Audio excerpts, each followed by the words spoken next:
नमस्कार मित्रों, आप सभी का स्वागत है द स्ट्रैटेजिक फैक्ट्स विद आकाश में। आज का विषय बेहद ही संवेदनशील है। ये पीएम मोदी के इजराइल दौरे से कुछ दिन पहले होने वाली घटना है, जिसको कई दिनों से मैं कवर करने की सोच रहा था, जिसने पूरे मिडिल ईस्ट में एक बहुत बड़ा तूफान सा खड़ा कर दिया है। यहाँ पे एक छोटे से इंटरव्यू ने इतना बड़ा बवाल कर दिया है, जिसकी वजह से पूरा का पूरा अरब वर्ल्ड हिल गया है। क्या ये एक सिर्फ कहानी है या इसके पीछे एक भू राजनीतिक चाल है? हम इसी के संबंध में विश्लेषण करेंगे। तो बात करते हैं, शुरुआत कहां से हुई। मित्रों, शुरुआत करने से पहले मैं आपको कुछ कैरेक्टर से मुलाकात कराना चाहता हूं। जब तक मैं उन कैरेक्टर्स के विषय में आपको नहीं बताऊंगा, तब तक ये स्टोरी आपको समझ में नहीं आएगी। ये स्टोरी शुरू होती है एक पॉडकास्ट से, जिसमें टकर कार्लसन नाम के एक पत्रकार हैं, जो पूर्व में फॉक्स न्यूज के लिए काम कर चुके हैं। ये दक्षिणपंथी विचारधारा वाले पत्रकार हैं। उन्होंने अपने स्टूडियो में आमंत्रित किया माइकल डेल हवाबी की, जो एक अमेरिकी राजनीतिज्ञ हैं, और वो इंटरव्यू में आए थे। माइकल डेल हवाबी के विषय में मैं थोड़ा सा बता देता हूं आपके लिए। ये 2 बार राष्ट्रपति चुनाव के लिए अपनी पार्टी से नामांकन प्राप्त करने के लिए कोशिश कर चुके हैं 2008 और 2016 के दौरान में, लेकिन यह सफल नहीं हुए। फिलहाल में मिस्टर हवाबी को इजराइल का राजदूत बना के डोनाल्ड ट्रंप ने भेजा हुआ है। माइकल डेल हवाबी टकर कार्लसन की पॉडकास्ट में शामिल हुए थे। वहां पे कुछ विश्लेषण हो रहे थे। इंटरव्यू के दौरान में कुछ ऐसी बातें हुई जिसकी वजह से पूरा का पूरा अरब वर्ल्ड हिल गया। इंटरव्यू के दौरान एक प्रश्न उठा। प्रश्न था बाइबल के जेनेसिस अध्याय का हवाला देकर, जिसमें बात की गई है। कहा गया है, ईश्वर ने अब्राहम और उसके वंशजों को नील नदी से लेकर यूफ्रेटस नदी तक की भूमि देने का वादा किया था। सारा मसला इसी लाइन के ऊपर, इसी लाइन पे बना हुआ है। अगर हम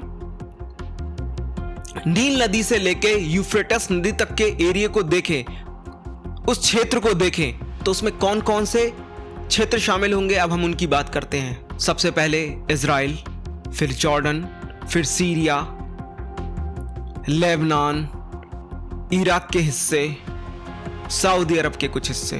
टकर कार्लसन ने पूछा, क्या इजराइल का इस पूरे क्षेत्र पे अधिकार है? तो हकावी ने कहा, it would be fine if they took it all. बस जवाब के आधार पर बवाल मच गया। उन्होंने कहा कि अगर इजराइल इस सारे क्षेत्र को ले लेता है तो अच्छा होगा। हालांकि बाद में उन्होंने कहा यह कुछ हद तक हाइपरबोलिक है और इजराइल वर्तमान की सीमाओं को बदलना नहीं चाहता। वो कहते हैं ना, कमान से निकला हुआ बाण और जवान से निकली हुई बात एक बार अगर आप निकल जाए तो फिर वापस नहीं हो सकती। बस इसी के आधार पर एक पूरा अरब वर्ल्ड हिल गया।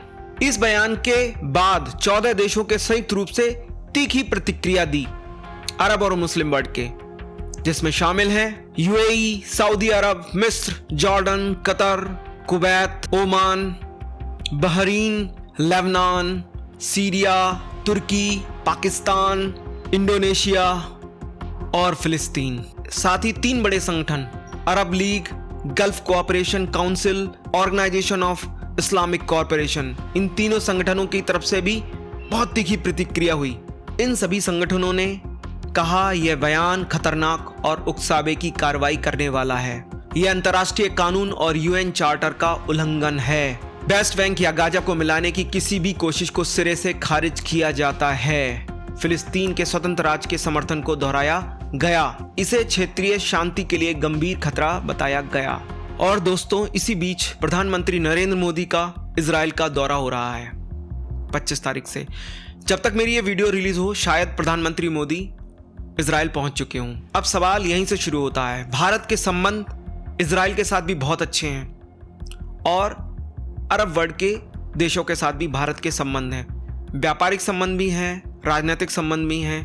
अब हम इसके संबंध में बात करते हैं और इस दौरे की महत्व को समझने की कोशिश करते हैं और भविष्य में आने वाली समस्याओं के विषय में भी बात कर लेते हैं। भारत ने पिछले वर्षों में इजराइल के साथ रक्षा सहयोग को बहुत बढ़ाया है। ड्रोन मिसाइल टेक्नोलॉजी की साझेदारी हुई है। कृषि और साइबर सुरक्षा में समझौते किए गए हैं। साथ ही भारत ने सऊदी अरब के साथ रणनीतिक समझौते करे हैं। यूएई के साथ व्यापक आर्थिक समझौते हुए हैं। कतर के साथ में ऊर्जा से संबंधित समझौते हुए हैं। ओमान में रणनीतिक बंदरगाह, यानी भारत दोनों ही पक्षों के साथ, इजराइल एक साइड में इजराइल है, दूसरी साइड में अरब वर्ल्ड है, दोनों ही पक्षों के साथ संबंधों को मजबूती से बनाए हुए है। प्रधानमंत्री नरेंद्र मोदी का इजराइल का दौरा ऐसे समय में हो रहा है जब पश्चिम एशिया में तनाव बढ़ा हुआ है और अमेरिका क्षेत्र में सैन्य तैनाती बढ़ा रहा है। संसद के विदेश मामलों की स्थायी समिति के सदस्यों ने 23 फरवरी 2026 को इस दौरे को लेकर चिंता जताई है। यह पिछले 9 सालों में पीएम मोदी का पहला इजराइल दौरा होगा। वर्ष 2017 में उनका ऐतिहासिक दौरा हुआ था इजराइल का, जो किसी भी भारतीय प्रधानमंत्री का पहला आधिकारिक दौरा था। 2023 में इजराइल में हुए बड़े आतंकी हमले के बाद यह दौरा हो रहा है। इसके बाद इजराइल द्वारा गाजा में 2 वर्षों तक की गई बमबारी की वजह से 70,000 से अधिक लोगों की जानें गई हैं। क्या पीएम मोदी के इस विजिट से अरब वर्ल्ड में असहजता आएगी, जबकि ग्रेटर इजराइल का बयान माहौल पहले से ही गर्म कर चुका है? ये बहुत बड़ा प्रश्न है मित्रों। और ऐसी भयावह स्थिति में ही भारत का शीर्ष नेतृत्व, जिसको लीड कर रहे हैं भारतीय प्रधानमंत्री, इजराइल के दौरे पे जा रहे हैं। तो क्या संदेश जाएगा? मित्रों, अभी तक की जानकारी अगर आपको अच्छी लगी हो तो प्लीज चैनल को लाइक करें, सब्सक्राइब करें और मुझे अपना समर्थन दें। अब हम बात करते हैं इस दौरे के संभावित प्रभाव क्या होंगे। क्या भारत की फिलिस्तीन नीति पर सवाल उठेंगे? क्या अरब देश भारत से स्पष्ट रुख मांग सकते हैं? क्या OIC मंच पर भारत के खिलाफ राजनीतिक दबाव बन सकता है? क्या ऊर्जा और प्रवासी भारतीयों के मुद्दे भी प्रभावित होंगे? अब दोस्तों जानते हैं कि भारत की पारंपरिक नीति क्या रही है। भारत दशकों से 2 स्टेट सॉल्यूशन का समर्थन करता आया है। भारत इजराइल को मान्यता देता है, साथ ही फिलिस्तीन के स्वतंत्र राज्य को भी समर्थन करता है। यह संतुलन आसान नहीं है, लेकिन भारत इसको मैनेज करे हुए है।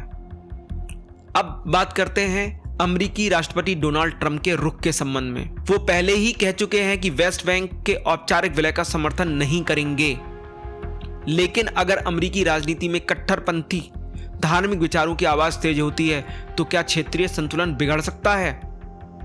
ये सोचने वाली बात है। आज की डेट में डोनाल्ड ट्रंप कह रहे हैं नहीं, हम वेस्ट बैंक को मिलाने की बात को एग्री नहीं है, लेकिन कल को अगर स्थिति बदल जाए तो धार्मिक कट्टरपंथी संगठन अपना प्रभाव छोड़ दें राष्ट्रपति के सामने, तो क्या होगा? तो क्षेत्रीय संतुलन बिगड़ जाएगा मित्रों। अब बात करते हैं इजराइल के प्रधानमंत्री बेंजामिन नेतन्याहू के संबंध में। उनकी सरकार हमेशा सेटलमेंट विस्तार के लिए जानी जाती है, तो क्या भारत पर दबाव बनेगा? ये सोचने वाली बात है मित्रों। यहाँ 3 संभावित परिदृश्य हैं।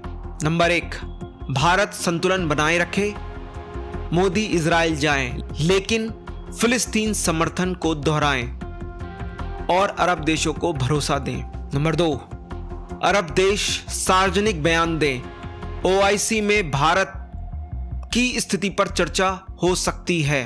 और नंबर 3, कोई बड़ा प्रभाव ना पड़े, क्योंकि भारत की ऊर्जा और व्यापारिक अहमियत बहुत बड़ी है। ये तीनों स्थितियों का प्रभाव पड़ेगा दोस्तों। अब बात करते हैं ये मुद्दा इतना संवेदनशील क्यों है। गाजा युद्ध के बाद संभावनाएं उग्र हो रही हैं। सीरिया में अस्थिरता है, लेबनान सीमा पर तनाव है और अब ग्रेटर इजराइल का बयान। ऐसे में अरब वर्ल्ड में खलबली मची हुई है। मोदी का दौरा सिर्फ एक राजनीतिक यात्रा नहीं रहेगा, बल्कि एक प्रतीकात्मक संदेश बन जाएगा। भारत की विदेश नीति अब मल्टी अलाइनमेंट पर आधारित है। भारत जहां एक तरफ अमेरिका के साथ साझेदार है तो दूसरी ओर इजराइल के साथ रक्षा सहयोग है। वहीं एक और एंगल पे देखें तो सऊदी और यूएई के साथ आर्थिक साझेदारी है, ईरान के साथ चाहवार का कनेक्शन है। यानी भारत संतुलन की राजनीति खेल रहा है। यानी भारत सारे पक्षों को जो वेस्ट एशिया से संबंध रखते हैं उनके साथ में सबके साथ एक संतुलन बनाए हुए है, लेकिन ये संतुलन की रस्सी पतली होती चली जा रही है मित्रों। तो क्या मोदी की इजराइल यात्रा से अरब देशों के भारत के संबंध बिगड़ेंगे? तुरंत शायद नहीं, लेकिन अगर बयानबाजी और जमीन पर विस्तार की नीति साथ साथ चलती रही तो भारत को अधिक सावधानी बरतनी होगी। मित्रों, भारत को यहां पे दो संदेश देने होंगे। इजराइल के साथ रणनीतिक साझेदारी जारी रहेगी, लेकिन फिलिस्तीन के स्वतंत्र राज्य का समर्थन भी कायम रहेगा। यानी कि जो भारत की नीति है उसको हमेशा बनाए रखना जरूरी है। मित्रों, आप क्या सोचते हैं? क्या यह सही समय है मोदी के इजराइल दौरे का? क्या अरब देशों में सचमुच हड़कंप मचा हुआ है या सिर्फ मीडिया का नैरेटिव है? कमेंट में जरूर बताएं।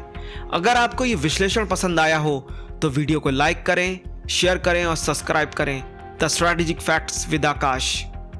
मैं हूं आकाश और मिलते हैं एक नई खोज और खबर के साथ अगले एपिसोड में। तब तक के लिए वंदे मातरम, भारत माता की जय।